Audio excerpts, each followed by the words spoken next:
क्रोध हर किसी को आता है। जब भी किसी की बात बुरी लगती है या किसी का व्यवहार पसंद नहीं आता है तो गुस्सा आ जाता है, और एक बार जब यह आता है तो फिर दिमाग से निकलने का नाम नहीं लेता। ऐसे में आप उस घटना को लेकर बैठ जाते हैं, उसके बारे में सोचते रहते हैं। हर समय वही बात दिमाग में घूमती रहती है। आप किसी से कोई भी बात करें, वह घटना बीच में आ जाती है।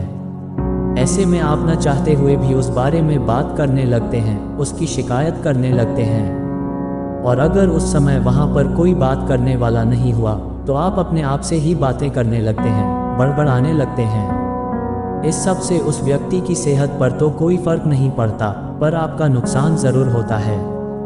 लेकिन अगर आप चाहें तो इस स्थिति से बच सकते हैं, इस नुकसान से खुद को बचा सकते हैं। कैसे, आइए जानते हैं महात्मा गौतम बुद्ध की इस कहानी के जरिए। एक बार की बात है, एक गांव में गौतम बुद्ध का प्रवचन चल रहा था। वे कह रहे थे, जब हम क्रोधित होते हैं तो दूसरों को नुकसान पहुंचाने की कोशिश करते हैं, लेकिन उस समय हम इतने आवेशित हो जाते हैं कि हमारी सोचने समझने की ताकत समाप्त हो जाती है। इसलिए क्रोध में हम सही निर्णय नहीं ले पाते और अपना ही नुकसान कर बैठते हैं।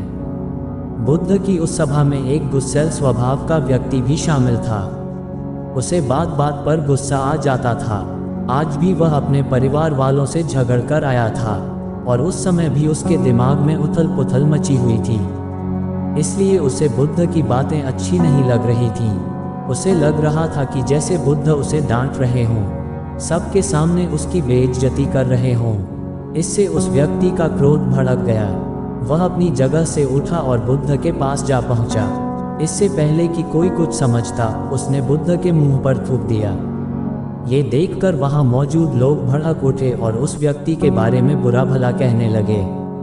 लेकिन बुद्ध अभी भी अपनी जगह पर शांत बैठे हुए थे। उन्होंने अपना चेहरा पोंछा और बोले, क्या बात है वत्स, तुम्हें कुछ कहना है? उस व्यक्ति ने बुद्ध की बात का कोई जवाब नहीं दिया। वह बिना कुछ कहे वहां से चला गया। ये देखकर एक व्यक्ति से नहीं रहा गया। उसने बुद्ध से पूछा, महात्मन, उस मूर्ख व्यक्ति ने आपका अपमान किया और आपने उसे कुछ नहीं कहा।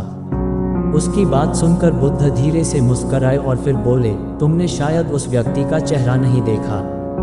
वह बहुत परेशान लग रहा था। मुझे लगता है कि वह किसी चिंता में घिरा हुआ था। इसलिए ऐसे व्यक्ति परेशान व्यक्ति को क्या दोष देना। बुद्ध पर थूकने वाला व्यक्ति सभा से उठने के बाद अपने घर चला गया। वह दिन भर बेचैन रहा। उसे अपनी करनी पर पछतावा होता रहा। रात में भी वह सो नहीं पाया और बेचैनी में इधर उधर करवट बदलता रहा। अगले दिन वह फिर से बुद्ध की सभा में गया। वहां पहुंचते ही वह बुद्ध के चरणों में गिर पड़ा और रोने लगा। वह बोला, मैं वही दुष्ट व्यक्ति हूँ जिसने कल आपका अपमान किया था। पता नहीं कल मुझ पर ऐसा कौन सा पागलपन सवार हुआ जो मैं ऐसी घृणित हरकत कर बैठा। कृपया मुझे क्षमा कर दें। बुद्ध बोले, कल की बातें तो कल ही समाप्त हो गई वत्स। कल के बारे में आज क्या सोचना। अगर मैं उस घटना के बारे में सोचता रहता, क्रोध करता, तो उससे तो सिर्फ मेरा दिल दुखता। तुम्हें उससे कोई फर्क नहीं पड़ता। इसलिए बुरी घटना को याद रखना कोई समझदारी की बात नहीं है। इससे हमारी परेशानियां बढ़ जाती हैं और जीवन ठहर जाता है। इसीलिए अप्रिय बातों और अप्रिय घटनाओं को भूलने में ही समझदारी है। जो व्यक्ति ऐसी घटनाओं को भूल जाता है वही जीवन में आगे बढ़ता है, और जो उनमें उलझा रहता है उसका जीवन चक्रव्यूह के समान हो जाता है, जिसमें से वह चाहकर भी बाहर नहीं निकल पाता है। दोस्तों, गुस्सा करना बिल्कुल ऐसा होता है कि जहर तो आप पिएं और कामना करें कि मर सामने वाला जाए।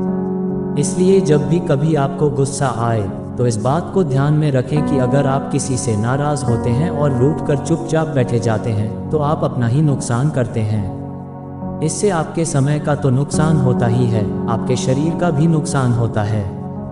इसलिए अप्रिय बातों और अप्रिय घटनाओं को लेकर बैठना कोई हल नहीं है। बेहतर है कि उन्हें भूलकर आगे बढ़ें।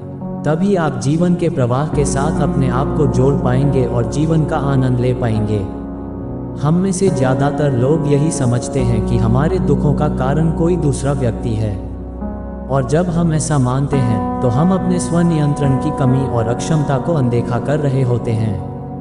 वास्तव में ये हम पर निर्भर करता है कि हम दूसरों के द्वारा प्रदान की गई नकारात्मकता को स्वीकार करते हैं या नहीं। अगर हम नकारात्मकता को स्वीकार करते हैं तो हम अपने पैरों पर कुल्हाड़ी मारते हैं, और जब हम उसे अस्वीकार कर देते हैं तो घृणा, क्रोध, हिंसा हर किसी से मुक्त हो जाते हैं।